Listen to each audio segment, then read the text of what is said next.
बच्चों अब हम लोग पढ़ने जा रहे हैं बेसिकली स्पीड एंड वेलोसिटी। तो स्पीड क्या होता है बच्चों? Rate of change of distance with respect to time is known as speed. And velocity क्या होता है बच्चों? Velocity is basically rate of change of displacement with respect to time. तो ये दो खास बातें हमें पढ़नी है और बहुत ही इंपॉर्टेंट अब टॉपिक चलेगा जो भी चलेगा काइनेमेटिक्स में, ठीक है। तो आइए, हमने पहले से यहाँ पे डिस्कशन कर रखा है, डेफिनेशन दे रखा है। तो बच्चों हमें स्पीड के बारे में अगर हमसे कोई पूछे व्हाट इज़ स्पीड, तो हम लोग क्या बोलते हैं? Rate of change of distance with respect to time, ठीक है बच्चों। तो ये डिस्टेंस अपॉन टाइम हमारा क्या हो जाता है? स्पीड हो जाता है। डिस्टेंस अपॉन टाइम हमारा स्पीड हो जाता है बच्चों। इसका यूनिट क्या होता है? मीटर पर सेकेंड। क्लियर है? सिमिलरली अगर आपसे वेलोसिटी के बारे में कोई डिस्कशन करे, वेलोसिटी क्या होता है, तो बच्चों वेलोसिटी के बारे में हम लोग क्या बोलेंगे? Rate of change of displacement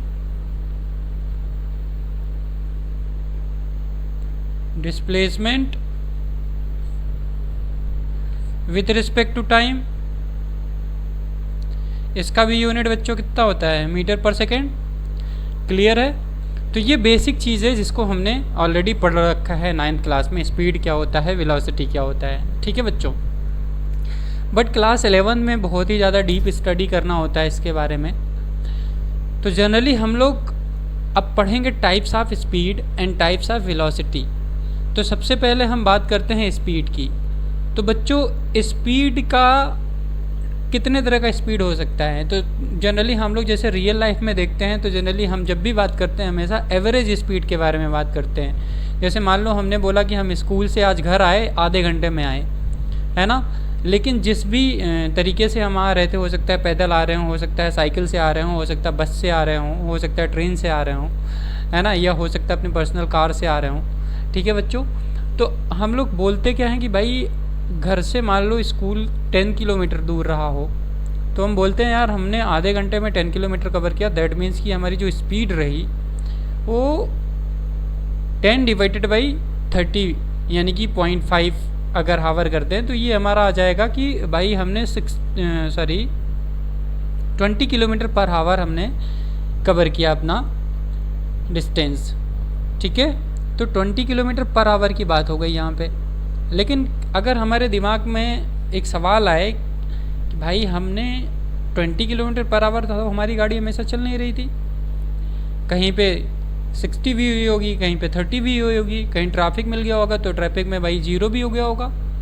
तो दैट मीन्स कि हम हमेशा जो भी बातें करते हैं हमेशा एवरेज के टर्म में करते हैं बच्चों। हम किस टर्म में बात करते हैं? हमेशा एवरेज के टर्म में बात करते हैं। ये हमारे लाइफ में एक्चुअली ऐसे ही होता है, हम किसी भी चीज़ को हमेशा एवरेज में बातें करते हैं। जैसे किसी ने बोला तुम्हारे मार्क्स कितने आए, तो हमने बोला 60%, बट एक्चुअल में हमारे मार्क्स 60% किस सारे सब्जेक्ट में क्या 60% आए हैं?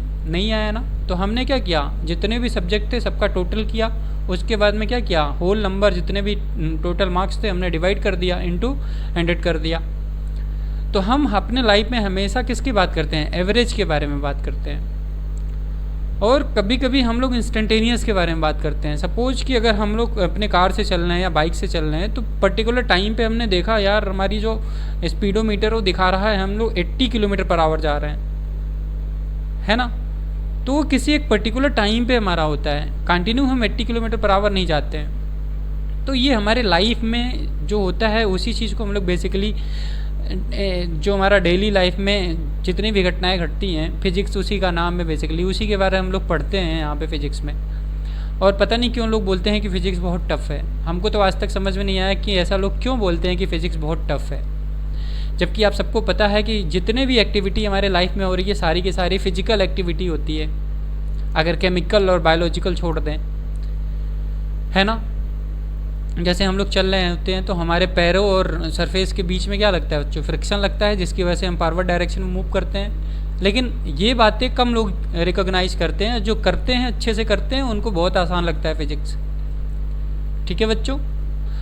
तो यहाँ पे स्पीड और वेलोसिटी के बारे में बात हो रही है और ये हमारे हर दिन के लाइफ में होता है। स्पीड और वेलोसिटी पे हर दिन हम लोग अपना दिमाग लगाते हैं, लेकिन जब फिजिक्स सब्जेक्ट की बात होती है तो कहते हैं यार बोर हो रहा हूँ पढ़ के, मज़ा नहीं आ रहा है। लेकिन ये सब्जेक्ट बहुत ही इंटरेस्टिंग है बच्चों, है ना। क्यों इंटरेस्टिंग है, हमने उसके पीछे वजह बता दिया। अगर आप अपने हर दिन जो लाइफ में हो रही है एक्टिविटी उसके बारे में अगर सोचना शुरू कर दें तो समझ में आएगा कि यार फिजिक्स तो बहुत आसान है, सब सारे जितने सब्जेक्ट हैं सबसे आसान फिजिक्स है। लेकिन एक्चुअल में हमारे लाइफ में क्या होता है, हम लोग फालतू बातें हमेशा याद रखते हैं, फालतू बातों के बारे में हमेशा सोचते रहते हैं, आज कौन सी मूवी देखी, आज उससे बात किया या नहीं किया। लेकिन जब बात सब्जेक्ट की आती है तो कहते हैं यार ये बहुत टफ है, जबकि ऐसा कुछ होता नहीं है। ठीक है बच्चों, तो फिजिक्स बेसिकली बहुत ही आसान सब्जेक्ट है। डिपेंड ये करता है कि आप उस चीज़ को अपने दिमाग में लाते कैसे हैं। क्या आप एग्जैक्टली सोचते हैं जो आप करते हैं हर दिन, जो आपके साथ होता है, जिस तरह की एक्टिविटी आप करते हैं, कभी सोचा करो बैठ के तो आपको समझ में आएगा यार हमने आज फिजिक्स में वही पढ़ा जो एक्चुअल में हमारे लाइफ में होता है। क्लियर है बच्चों? तो आइए हम लोग इसके आगे मूव करते हैं। तो स्पीड कितने तरह का होता है ये देख लेते हैं। स्पीड जनरली बच्चों हमारा दो तरह का होता है, हमने ऑलरेडी बता दिया। स्पीड जनरली दो तरह का होता है, एक एवरेज स्पीड जिसके बारे में हम हमेशा बात करते हैं, एक इंस्टेंटेनियस स्पीड जिसके बारे में भी हमेशा हम बात करते हैं। लेकिन हमारे पास इतना सेंस नहीं होता कि हम एक्चुअल में बोलते क्या हैं, समझते क्या हैं, वो लोग जनरली सोचते नहीं हैं। तो आइए हम उस चीज़ को सोचते हैं अच्छे से बैठ के, तो समझ में आएगा यार फिजिक्स तो बहुत ही आसान है। तो देखो स्पीड जनरली हो, स्पीड हो या वेलोसिटी हो बच्चों, दोनों दो तरह के होते हैं, है ना। एक इंस्टेंटेनियस स्पीड या इंस्टेंटेनियस वेलोसिटी या इंस्टेंटेनियस एक्सेलरेशन, इवन एक्सेलरेशन भी इंस्टेंटेनियस होता है, एवरेज एक्सेलरेशन, है ना, और एवरेज स्पीड या एवरेज वेलोसिटी बच्चों। तो देखो एवरेज स्पीड क्या होता है, हमने बताया कि अगर स्कूल से घर आ रहे हैं तो 10 किलोमीटर टोटल डिस्टेंस है, तो टोटल को हमने जोड़ लिया, जितना टोटल टाइम लगा हमने डिवाइड कर दिया, तो निकल के क्या आया बच्चों, एवरेज स्पीड निकल के आया। सिमिलरली एवरेज वेलोसिटी के बारे में बात करें तो अगर हमने टोटल डिस्प्लेसमेंट कवर कर लिया, टोटल डिस्प्लेसमेंट कैलकुलेट किया और डिवाइड कर दिया टोटल टाइम से, तो बच्चों हमारा एवरेज वेलोसिटी निकल के आ गया। तो एवरेज स्पीड एवरेज वेलोसिटी तो बहुत ही आसान है, इसमें दिमाग ज़्यादा लगाना नहीं होता है बच्चों को, जो सही से सोचते हैं उनके लिए बहुत ही आसान है। ठीक है, तो एवरेज स्पीड एवरेज वेलोसिटी हो गया। अब एवरेज स्पीड एवरेज वेलोसिटी के बारे में थोड़ा सा सोच लो। Average speed is a scalar quantity, हमें पता है कि डिस्प्लेसमेंट जहाँ पे आएगा वो वेक्टर होगा और जहाँ पे डिस्टेंस आएगा वो स्केलर होगा। तो स्पीड बच्चों कहाँ से आता है, डिस्टेंस से आता है। तो दैट मीन्स कि स्पीड, अगर डिस्टेंस हमारा स्केलर तो स्पीड हमारा स्केलर, डिस्प्लेसमेंट हमारा वेक्टर तो वेलोसिटी हमारा वेक्टर। तो देखिए यहाँ पे ये बातें लिख दी गई हैं। एसआई यूनिट हमने ऑलरेडी दोनों की बता दी, दोनों एक्चुअली है क्या, चेंज इन, अगर बात करें लेंथ डिवाइडेड बाई टाइम ही होता है दोनों का। डिस्प्लेसमेंट इज आल्सो लेंथ और डिस्टेंस इज आल्सो लेंथ। ठीक है बच्चों, तो दोनों का यूनिट सेम होता है, डायमेंशनल फार्मूला भी दोनों का सेम होता है। डायमेंशनल फार्मूला की अगर बात करें तो LT-1 हो जाएगा बच्चों, चाहे वो स्पीड हो चाहे वो वेलोसिटी हो, दोनों का डायमेंशनल फार्मूला सेम होता है। चाहे स्पीड हो या वेलोसिटी हो बच्चों,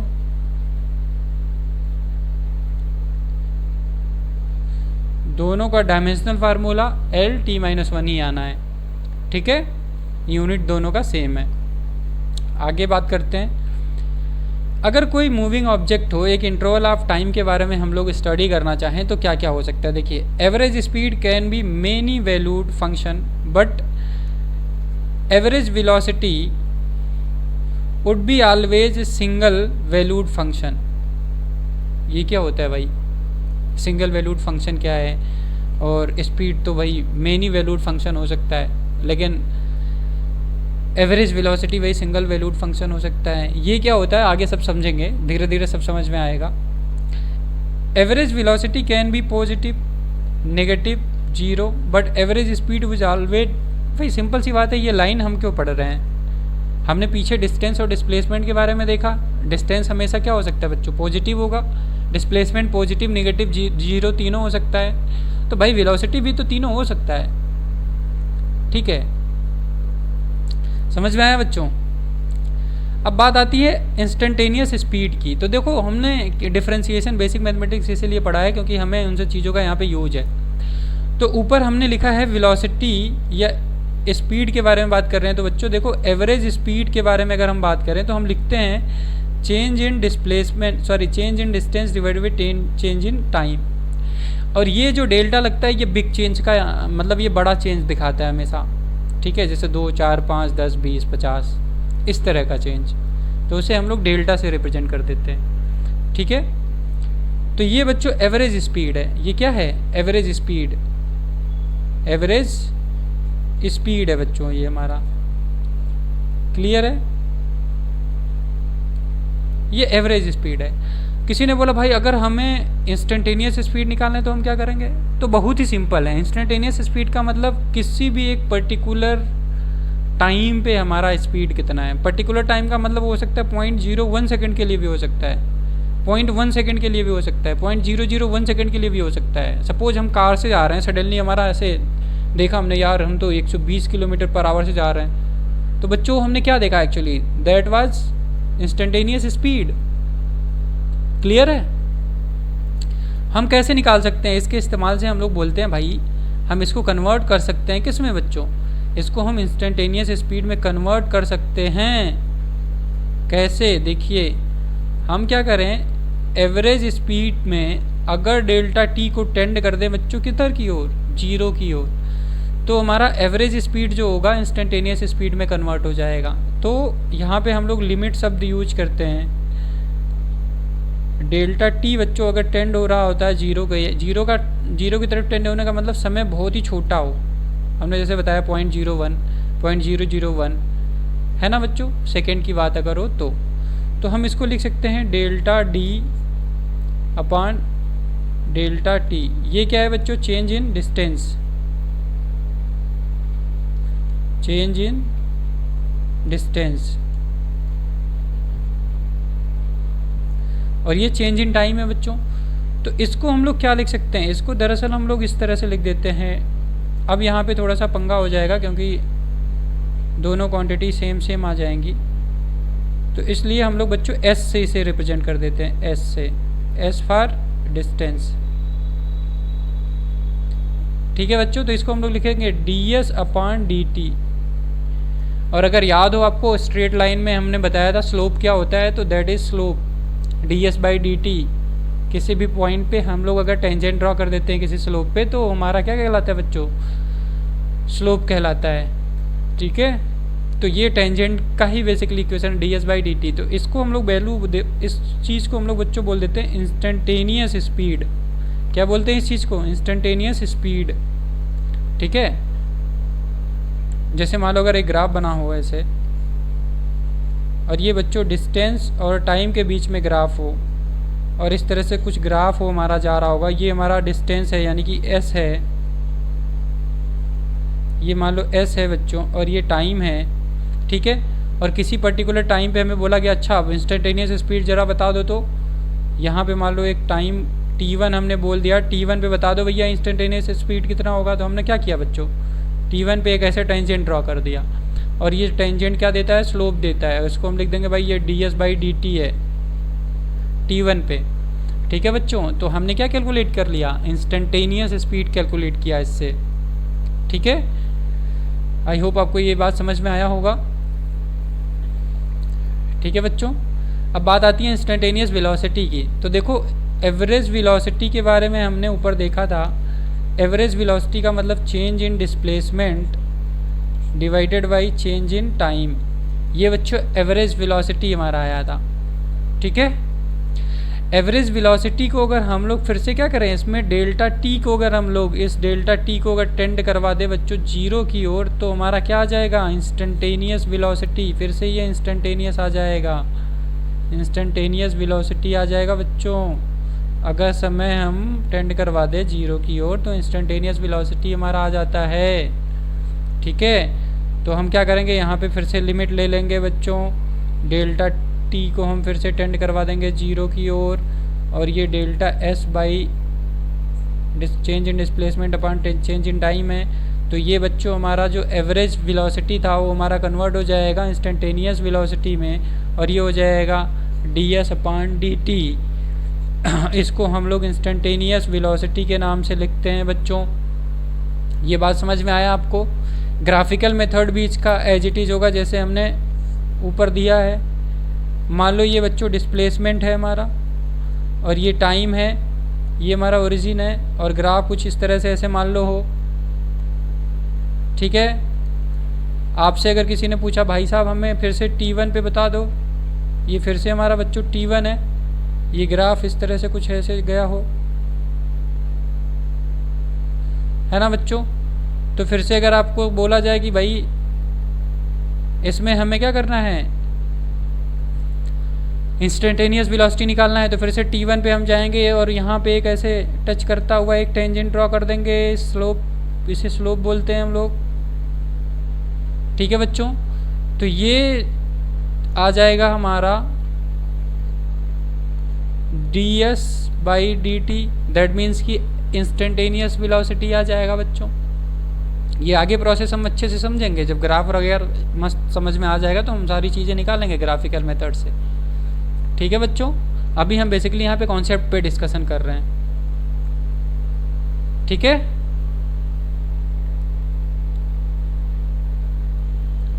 ये बात समझ में आया आपको।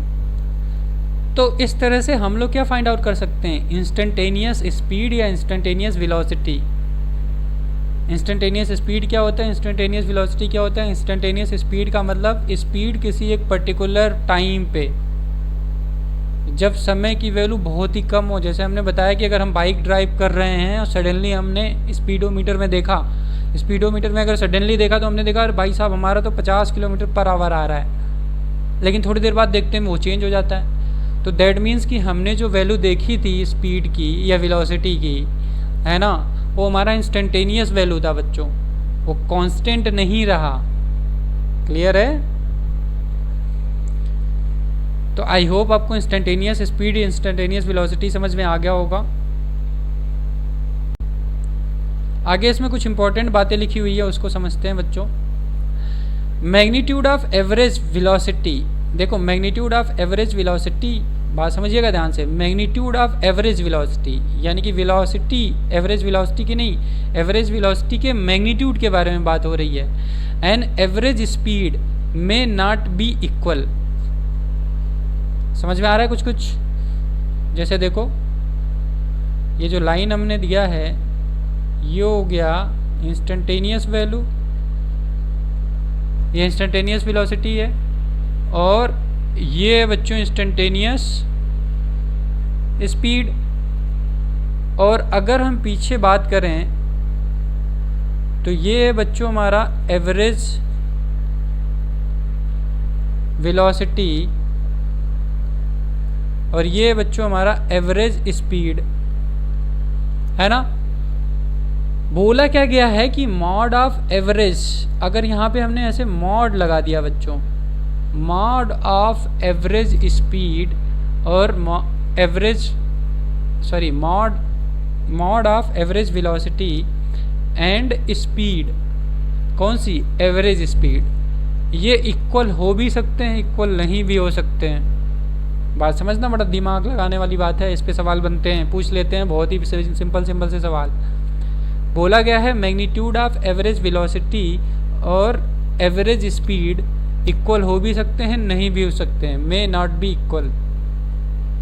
इक्वल किस केस में होते हैं बच्चों, जब ऑब्जेक्ट हमारा स्ट्रेट लाइन में मूव करता है तो average speed without turn, straight line में मूव कर रहा है विदाउट एनी टर्न या एनी बिना डायरेक्शन चेंज किए अगर स्ट्रेट लाइन में कोई पार्टिकल या ऑब्जेक्ट चलते जा रहा है, उस पर्टिकुलर केस में एवरेज स्पीड, एवरेज वेलोसिटी हमारी इक्वल होती है। लेकिन अगर पाथ में परिवर्तन है या पाथ स्ट्रेट लाइन नहीं है या स्ट्रेट लाइन में है लेकिन परिवर्तन किया है उसने डायरेक्शन, तो उस केस में मॉड ऑफ एवरेज वेलोसिटी और एवरेज स्पीड की वैल्यू सेम नहीं होगी, चाहे जितना आप कोशिश कर लें। बहुत ही इम्पोर्टेंट कॉन्सेप्ट है और बहुत ही बेसिक सी चीज़ है। अब आगे देखिए, but magnitude of instantaneous velocity is always equal to the instantaneous speed. Very very interesting बात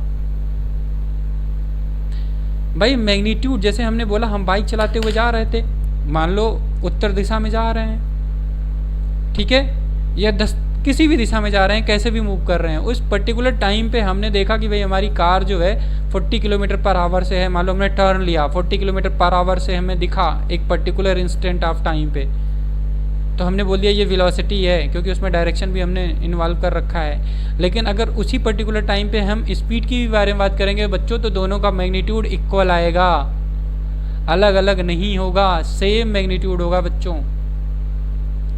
ठीक है, बात समझ में आया? मैग्नीट्यूड ऑफ इंस्टेंटेनियस वेलोसिटी हमेशा हमेशा सेम होगा इंस्टेंटेनियस स्पीड के। ये बात दिमाग में रख लो, चाहे मोशन 1 डायमेंशनल हो, चाहे 2 डायमेंशनल हो, चाहे 3 डायमेंशनल हो।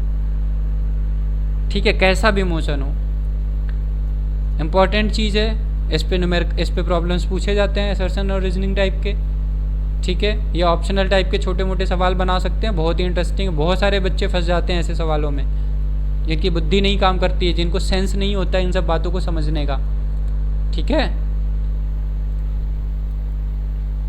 ठीक, तो ये बहुत ही इम्पोर्टेंट है, इसलिए हमने इस चीज़ को मेंशन कर रखा है। वेरी वेरी इम्पोर्टेंट टॉपिक या कॉन्सेप्ट जो आपके समझ में आना ही चाहिए, और ये बहुत ही ज़्यादा प्रैक्टिकल चीज़ है।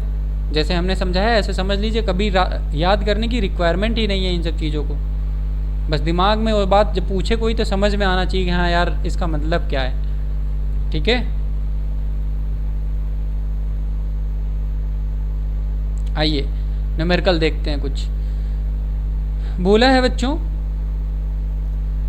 कि 1 second, in 1 second a particle goes from A to B moving in a semi circle of radius 1 metre. भाई साहब ये सेमी सर्कल मूव कर रहा है ऐसे,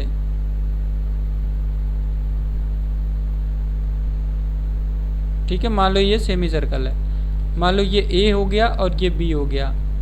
ठीक है बच्चों, एक पार्टिकल सेमी सर्कल में मूव कर रहा है। कितने सेकंड के लिए? 1 सेकंड में मूव किया एक सेमी सर्कल, ए से बी गया, जिसका रेडियस कितना है बच्चों? इन्होंने रेडियस मेंशन कर रखा है। मान लो रेडियस के बारे में बात करें कोई, तो भाई इसका रेडियस कितना है? 1 मीटर रेडियस दे रखा है। ठीक है बच्चों, the magnitude of average velocity is, magnitude of average velocity पूछ रखा है इन्होंने। तो मैग्नीट्यूड ऑफ एवरेज वेलोसिटी, देखो एवरेज वेलोसिटी का मैग्नीट्यूड, टोटल डिस्प्लेसमेंट हमने पीछे डिस्कस कर लिया है, डिस्टेंस और डिस्प्लेसमेंट में सेम सवाल। तो बच्चों अगर हम डिस्प्लेसमेंट के बारे में बात करें तो ये सीधा सीधा 2r आएगा। यही यहाँ से इनिशियल से फाइनल ही तो जाना है भाई इसको। ठीक है, इनिशियल से फाइनल ही तो जाना है। तो देखो यहाँ से ये मूव करते करते यहाँ पहुँचा है, तो भाई साहब यहाँ पे डिस्प्लेसमेंट क्या हो गया? मैग्नीट्यूड 2r हो गया, और समय कितना लगा? 1 सेकेंड। तो एवरेज वेलोसिटी के बारे में अगर बात करें, इसका मैग्नीट्यूड इन्होंने पूछा है बच्चों, तो 2r डिवाइडेड बाई समय जो भी आया है, इसका मैग्नीट्यूड जो भी डायरेक्शन हो, ए टू बी गया है। तो अगर हम इसको लिखना चाहें तो यहाँ पे अब मॉड हटा दो, कोई ज़रूरी नहीं है मॉड का। तो इसको सॉल्व कर दो बच्चों, ये कितना आ जाएगा? 2 × 1 डिवाइडेड बाई 1, दैट मीन्स कि 2 मीटर पर सेकेंड, 2.0 मीटर पर सेकेंड। ये हो गया बच्चों इसका आंसर। क्लियर है? तो ऑप्शन कौन सा सही हुआ बच्चों? Second option is correct, 2 metre पर सेकेंड। नेक्स्ट क्वेश्चन देखते हैं। बोला है एक पार्टिकल है moves along a semi circle path, जैसा कि हम देख रहे हैं, है ना, with constant speed, constant speed से गया है ना, यानी कि मान लो 2 मीटर पर सेकंड से गया तो 2 मीटर पर सेकंड से ही स्पीड से गया है वो। फिर पूछा क्या है बच्चों? Distance travel. तो हमने इस सवाल को ऑलरेडी कर रखा है भाई, डिस्टेंस कितना हो जाएगा? सेमी सर्कल का डिस्टेंस कितना होता है? पाई × r। ये बच्चों हमारा डिस्प्लेसमेंट है कि डिस्टेंस है? डिस्टेंस है। डिस्प्लेसमेंट अगर कोई बोले भाई साहब तो यहाँ से यहाँ तक ये डिस्प्लेसमेंट है, दैट मीन्स कि 2r है मैग्नीट्यूड। तो बच्चों डिस्प्लेसमेंट का भी मैग्नीट्यूड यहाँ पे हम लिख सकते हैं 2r। ठीक है बच्चों, ओके। आगे आ गया है बच्चों एवरेज स्पीड। आपसे पूछा है एवरेज स्पीड। देखो स्पीड में कोई भी परिवर्तन नहीं हुआ है। क्या हुआ बच्चों? स्पीड में कोई भी परिवर्तन नहीं हुआ। तो एवरेज स्पीड के बारे में अगर हम लोग बात करें तो जितना पहले था वही रहेगा, यानी कि कांस्टेंट स्पीड, v से चला था तो v ही रहेगा। तो एवरेज स्पीड के बारे में बात करें भाई साहब, total distance upon total time t है। तो ये हो गया बच्चों हमारा एवरेज स्पीड। क्लियर है? नीचे दिया है एवरेज वेलोसिटी। बच्चों एवरेज वेलोसिटी का मतलब क्या हो गया? एवरेज वेलोसिटी का मैग्नीट्यूड अगर हम यहाँ लिखें तो क्या लिख देंगे, 2r/t। क्लियर है? आई होप आपको समझ में आ गया होगा ये कैलकुलेशन पूरा। ठीक है बच्चों, आगे बढ़ा जाए। Okay, a body travels first half of the total distance with velocity v1 and second half with velocity v2, calculate the average velocity। देखो मान लो a है, b है, a से b का जो डिस्टेंस है बच्चों मान लो s है, ठीक है, या डिस्प्लेसमेंट, क्योंकि स्ट्रेट लाइन में है तो डिस्टेंस लिखो चाहे डिस्प्लेसमेंट लिखो, इक्वल। ये बोला है कि भाई साहब ये ट्रेवल कर रहा है half of the total distance. Half of the मतलब इसको हमें दो पार्ट में डिवाइड करना होगा। मान लो ये सी हो गया बच्चों, तो यहाँ से लेके यहाँ तक का डिस्टेंस इसने बोल दिया डिस्टेंस या डिस्प्लेसमेंट बोल दो s/2, और ये हो जाएगा बच्चों s/2। क्लियर है? नेक्स्ट क्या बोल रखा है कि ये ए से सी जा रहा है बच्चों, यहाँ से यहाँ तक गया v1 से, देन सी टू बी गया है बच्चों v2 से। तो आपसे पूछा जा रहा है कैलकुलेट एवरेज वेलोसिटी। तो हमें यहाँ अननोन क्या है, अननोन है बच्चों हमारा टाइम हमें नहीं पता है। तो टाइम अगर निकालना हो ए से सी पाथ के लिए तो हम मान लें इसको t1 बच्चों मान लें। तो देखो अगर हम इसको अगर कैलकुलेट करेंगे तो डिस्टेंस या डिस्प्लेसमेंट अपॉन टाइम करेंगे। तो टाइम हमें निकालना है तो टाइम को उधर ले गए तो इधर हो जाएगा वेलोसिटी। तो ये बच्चों हो जाएगा s/2v। ठीक है, ये t1 टाइम आ गया बच्चों। सिमिलरली अगर C2b हम लोग चल रहे हैं या बच्चा चल रहा है या पार्टिकल चल रहा है, तो हम यहाँ पे t2 अगर मान लो टाइम आया तो इसको लिखेंगे s/2 डिवाइडेड बाई क्या लिखेंगे बच्चों, v2। तो इसको अगर हम लिखें t2 की वैल्यू हमारी कितनी आ गई बच्चों, s/2v2 आ गया हमारा। क्लियर? समझ में आ रहा है इतना? अब आप एवरेज वेलोसिटी का मैग्नीट्यूड निकालना है तो निकाल लीजिए। स्ट्रेट लाइन में है तो एवरेज वेलोसिटी निकालो, एवरेज स्पीड निकालो, दोनों वैल्यू सेम आएगी मैग्नीट्यूड में।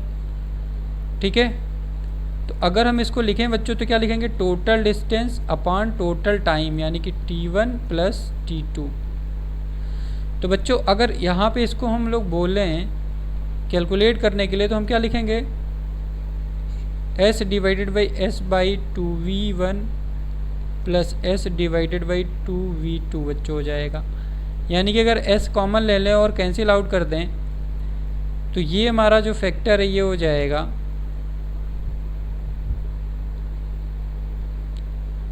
2v1 v2 डिवाइडेड बाई बच्चों हमारा हो जाएगा v1 प्लस v2 हो जाएगा। तो ये हमारा आ जाएगा आंसर बच्चों। एवरेज वेलोसिटी हमारा कितना है, 2v1 v2 divided by v1 plus v2। ठीक है बच्चों, समझ में आया? मेथड समझ में आया कैसे करना है? ठीक है, ओके। नेक्स्ट क्वेश्चन देखिए क्या दिया है। अब केसेस हम लोग बेसिकली पढ़ेंगे यहाँ पे, है ना। केसेस में क्या है, when velocity is given as a function of time. अब यहाँ पे डिफरेंशिएशन वाला टर्म जितने भी है, डिफरेंशिएशन इंटीग्रेशन छोटे छोटे करने होंगे आपको। बोला है कि अगर वेलोसिटी हमारा दिया हो फंक्शन ऑफ टाइम, यानी कि वेलोसिटी कुछ ऐसे दिया हो, v is to function of time दिया हो बच्चों,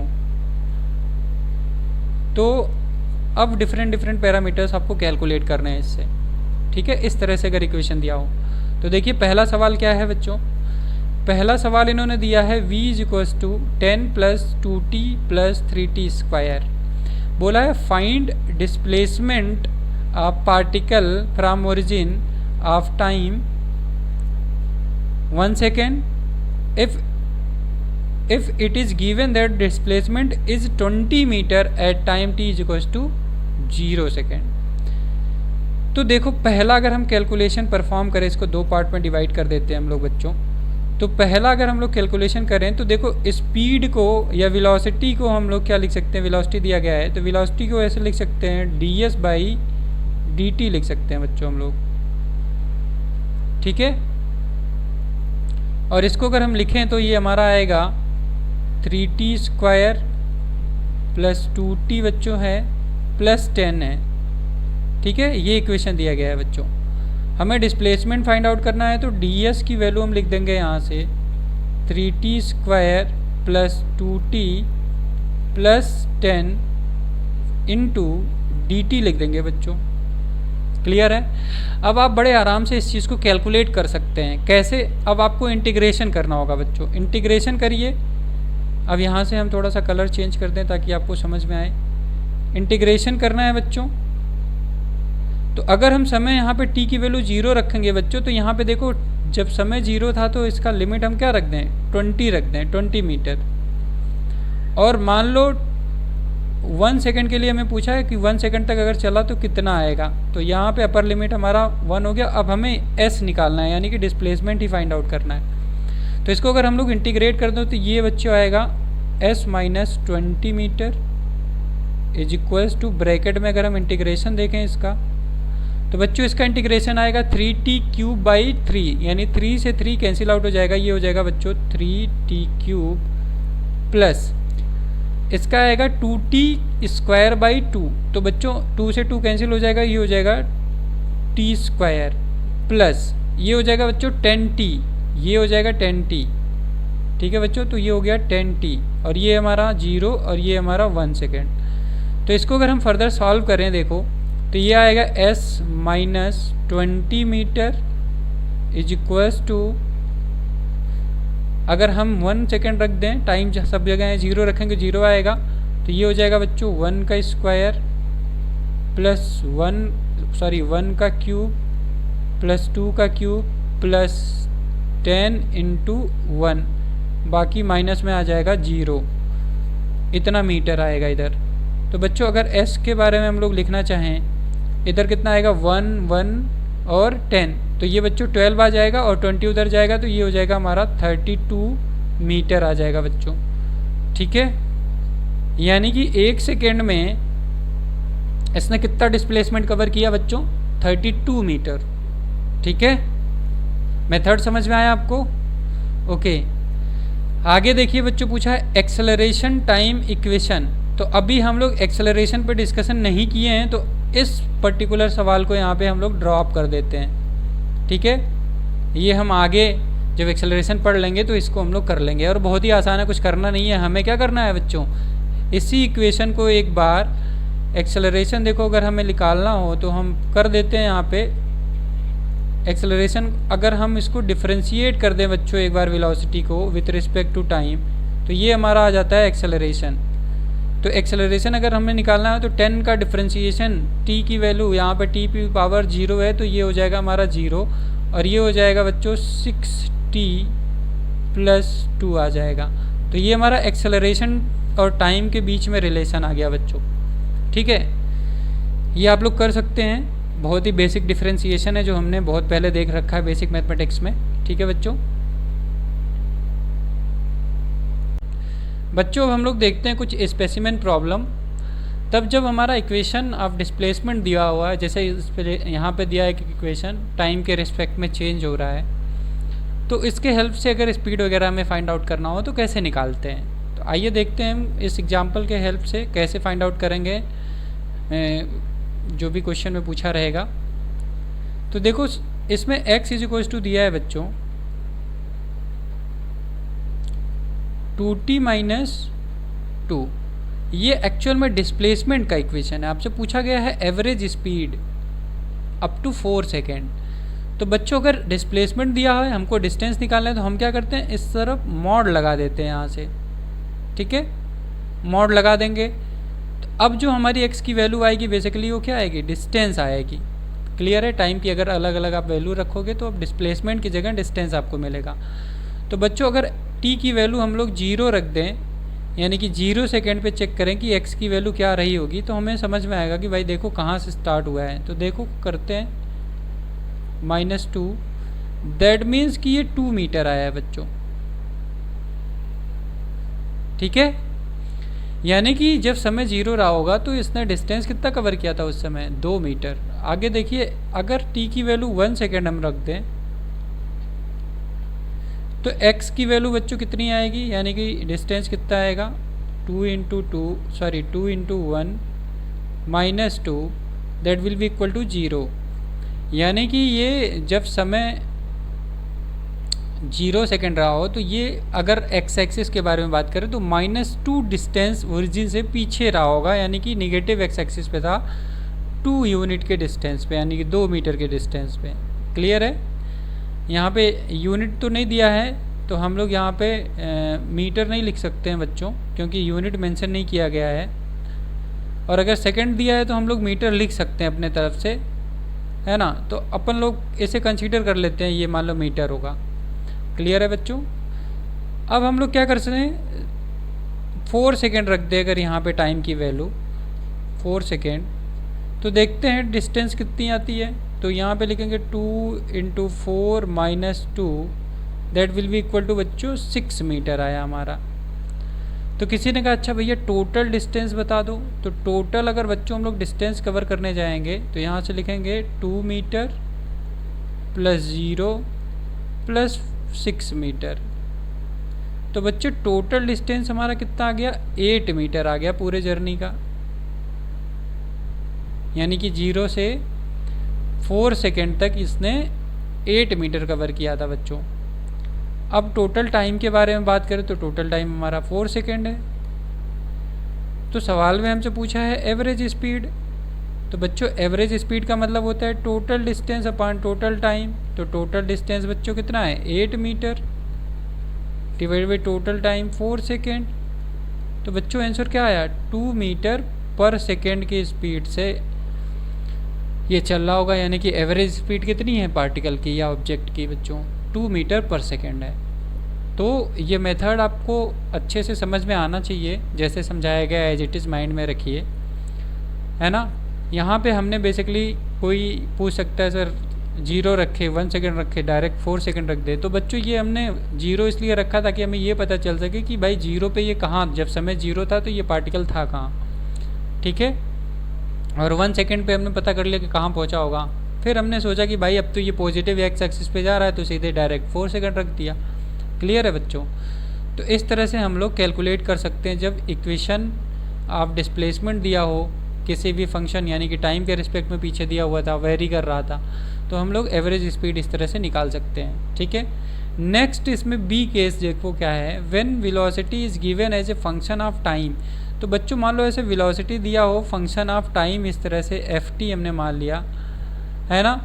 तो अगर फंक्शन ऑफ टाइम वेलोसिटी दिया हो तो कैसे फाइंड आउट करोगे वेरिएबल्स जो पूछेगा ये, जैसे मान लो यहाँ पे डिस्टेंस और डिस्प्लेसमेंट कुछ भी आपसे पूछ सकता है, तो कैसे निकालेंगे। आइए देखते हैं कुछ सवाल इसमें। देखिए वेलोसिटी दिया गया है बच्चों v = 4 - 2t। फिर पूछा है आपसे अप टू, अब फिर से फ्रॉम 1 to 3 सेकेंड आपको कैलकुलेट करना है इसका डिस्टेंस। तो देखिए हम लोग सबसे आसान तरीका यूज करते हैं। भाई वेलोसिटी हमारा क्या होता है, मान लो dx/dt मान लो बच्चे, और क्योंकि ये वेलोसिटी है तो ये हमारा डिस्प्लेसमेंट होगा, रेट ऑफ चेंज या डिस्प्लेसमेंट। तो इसको हम लिखेंगे 4 - 2t बच्चों, लिख दिया, ठीक है। अब इसको क्या लिख सकते हैं, dx यानी कि चेंज इन डिस्प्लेसमेंट कितना होगा, 4 - 2t बच्चों इंटू dt हो गया। क्लियर है? अब देखिए हमसे पूछा क्या गया है सवाल में, डिस्टेंस पूछा गया है और हमारे पास है क्या यहाँ पे, डिस्प्लेसमेंट है। तो हम क्या कर देंगे, जो भी आंसर होगा उसमें हम मॉड लगा देंगे बच्चों। तो हम लोग अगर मॉड के बारे में सोचे तो इसको इस तरह से लिखेंगे, ठीक है। क्लियर है? इसको बच्चों हम लोग लिखेंगे मॉड इंटीग्रेट करके, यहाँ पे मॉड ऐसे लगा दिया और यहाँ पे इंटीग्रेशन हमने रख दिया मान लो 0 से x हमारा डिस्टेंस हो मान लो। तो इधर हम क्या ब्रेक करेंगे, इस पूरे जर्नी को हम लोग ब्रेक करेंगे किस तरह से, 4 - 2t का इंटीग्रेशन करेंगे बच्चों 1 to 2 सेकेंड, फिर मॉड लगा देंगे। सॉरी यहाँ पे अब फिर आप dt पहले लिख लीजिए। मेथड देखते रहिएगा, बहुत ही इंपॉर्टेंट मेथड है। फिर यहाँ पे आप मॉड लगा लीजिए प्लस, इसको थोड़ी देर के लिए यहाँ से हटा दीजिए, प्लस फिर मॉड लगा दीजिए आप, फिर 2 to 3 सेकेंड। फिर आप क्या लिखेंगे यहाँ पे, 4 - 2t dt और मॉड। तो बच्चों इसका जो आंसर होगा ये हमें देगा distance x minus 0 will be equal to 4t minus t square हो जाएगा बच्चों। ये देखिए इसको इंटीग्रेट करेंगे तो यहाँ टी स्क्वायर आएगा, तो ये हो जाएगा बच्चों टी स्क्वायर। फिर यहाँ पे आप लिमिट रख देंगे 1 to 2 और यहाँ पे आप मॉड लगा देंगे प्लस, फिर से आप मॉड लगा दीजिए, अंदर जो वैल्यू आएगी 4t माइनस टी स्क्वायर। फिर से बच्चों यहाँ पे आप 2 लिखेंगे और यहाँ पे 3 लिखेंगे, फिर मॉड लगा दीजिए। तो इसका जो आंसर आएगा वो आपको अब लिखना है फाइनल। तो देखिए बच्चों जब आप यहाँ पे अपर लिमिट रखेंगे इस इक्वेशन में, यहाँ पे 2 रखिए पहले, तो ये आएगा 8 माइनस 4, दैट मीन्स कि 4 हो जाएगा। फिर आपने 1 रखा तो 4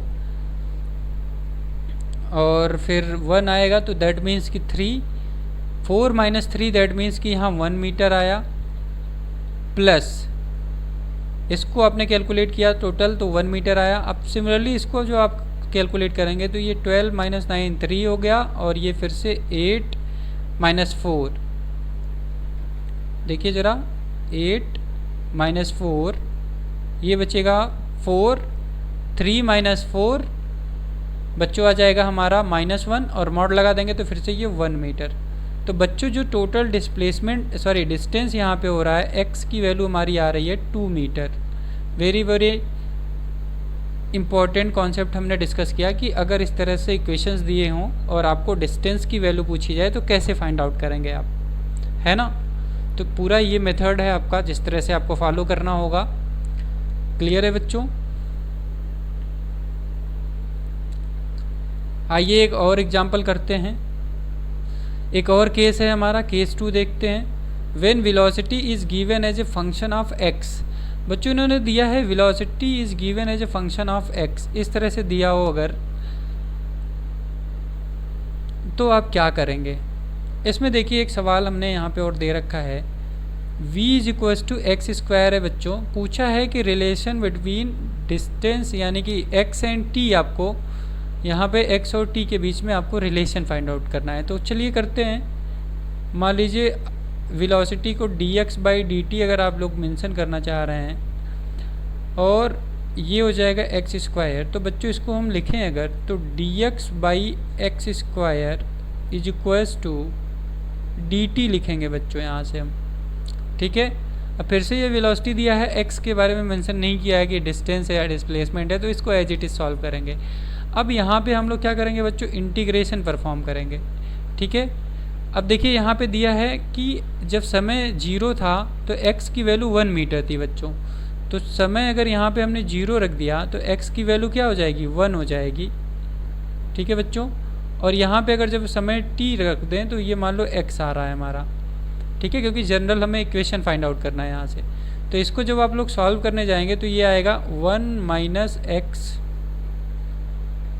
और ये आ जाएगा बच्चों 1 और ये हो जाएगा x इज इक्वल्स टू, ये बच्चों हमारा आएगा सिंपली t और लिमिट आप रख दीजिए 0 to t, ठीक है। इसको आप सॉल्व कर लीजिए। तो इसको जब आप सॉल्व करेंगे बच्चों तो ये आएगा 1 डिवाइडेड बाई -1/x प्लस 1 आएगा बच्चों और इज इक्वल्स टू ये हो जाएगा t। इसको हम सॉल्व करेंगे बच्चों तो हमारा क्या आएगा, हमें चाहिए एक्चुअली x और t में रिलेशन। तो देखिए इसको सॉल्व करिए तो ये हमारा हो जाएगा बच्चों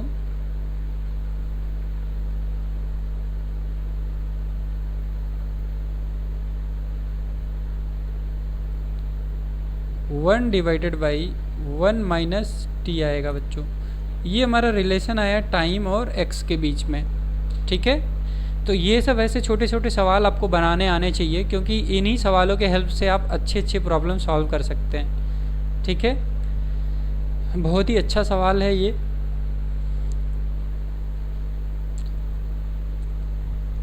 हमने पहले ही बता दिया है आपको, डिफरेंशिएशन और इंटीग्रेशन बहुत ही अच्छे से आना चाहिए आपको, ताकि ऐसे छोटे छोटे प्रॉब्लम को आप आसानी से सॉल्व कर सकें, ठीक है बच्चों।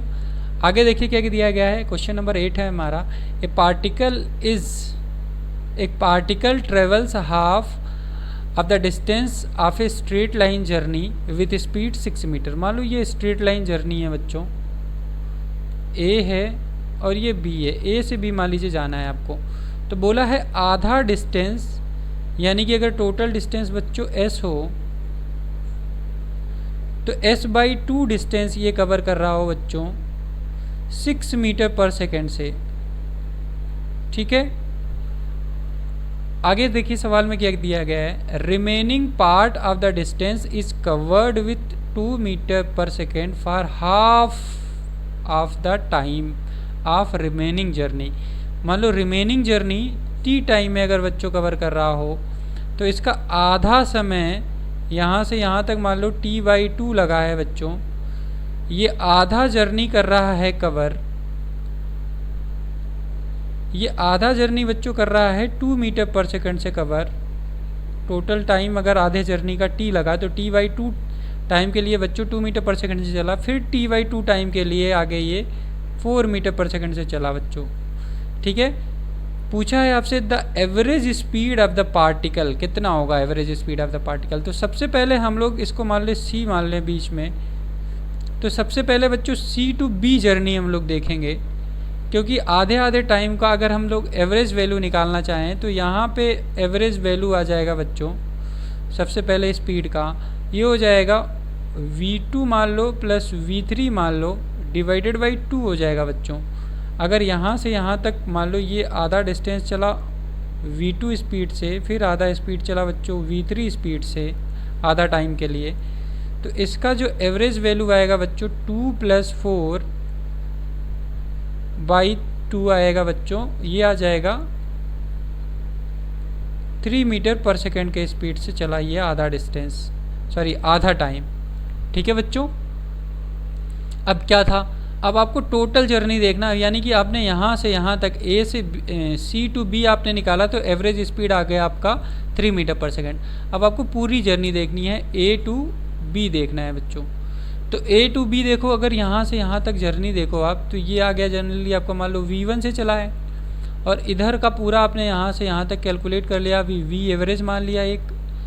तो देखो V फाइनल एवरेज वेलोसिटी जो होगा, इसको फाइनल मान लो V एवरेज डैश मान लो बच्चों, तो इसको हम लिखेंगे, पीछे हमने एक सवाल किया था इस तरह से, तो V average divided by V1 plus V average का फार्मूला हम यहाँ पे अप्लाई करेंगे बच्चों।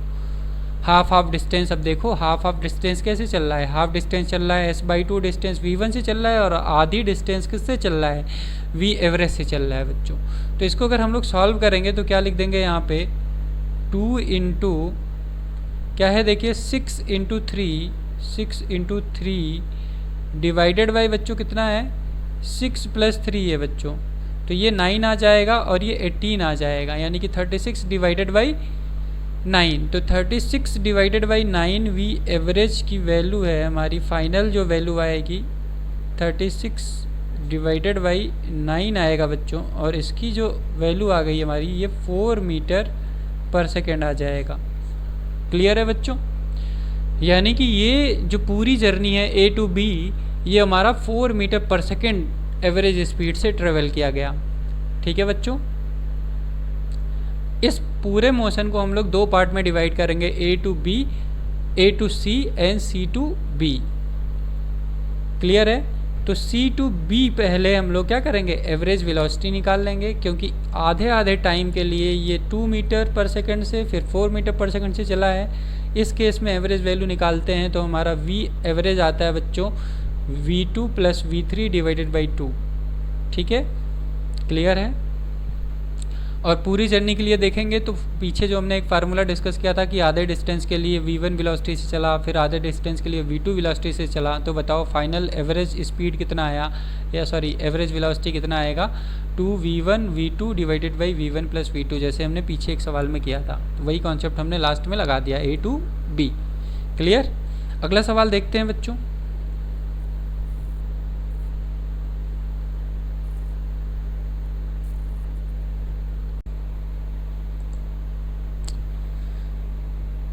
नेक्स्ट क्वेश्चन है बच्चों हमारा बोला है if the magnitude of average speed and average velocity over a time interval are same.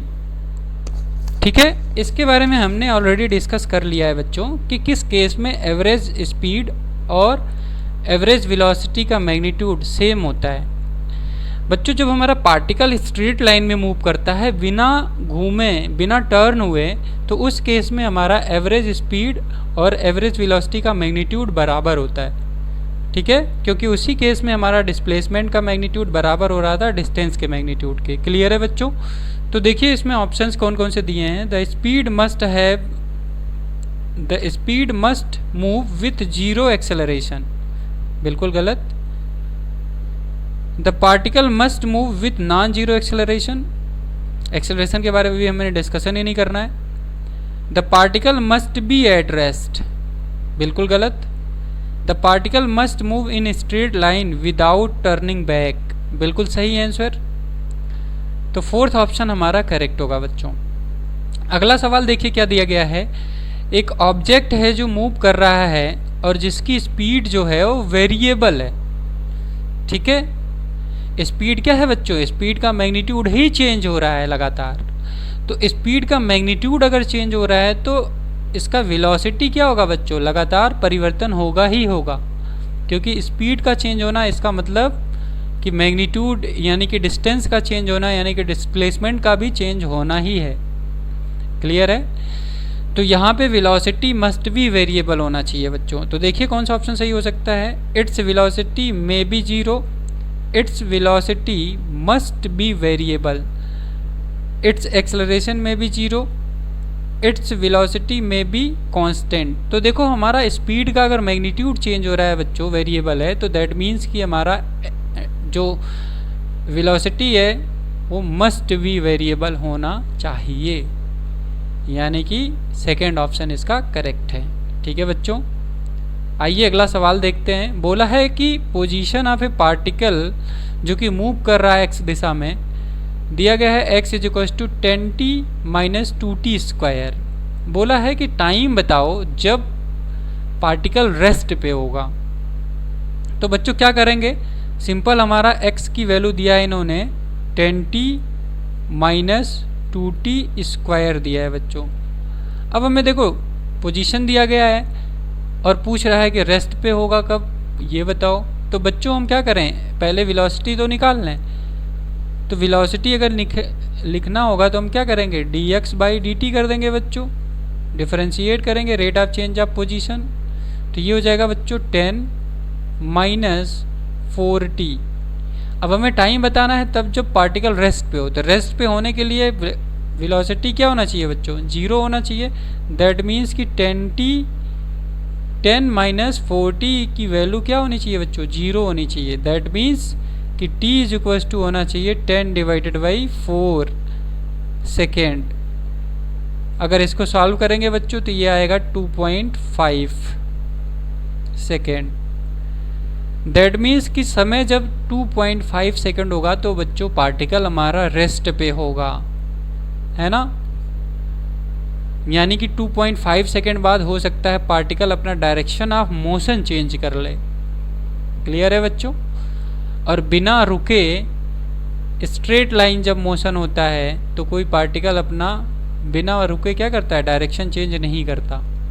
ठीक है, या मैक्सिमा पे गया हो कोई पार्टिकल, अब वहाँ से नीचे आने की कोशिश कर रहा हो।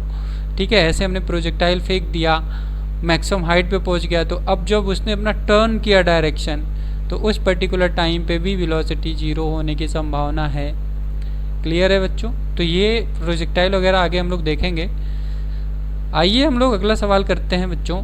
बोला है कि एक आदमी है जो कि स्ट्रेट रोड पे चल रहा है, पहला t/3 सेकेंड के लिए t/3 टाइम के लिए, मतलब जो टोटल टाइम t है जर्नी का, तो t/3 टाइम के लिए वो v1 वेलोसिटी से चल रहा है, और अगला 2t/3 टाइम के लिए वो v2 वेलोसिटी से चल रहा है।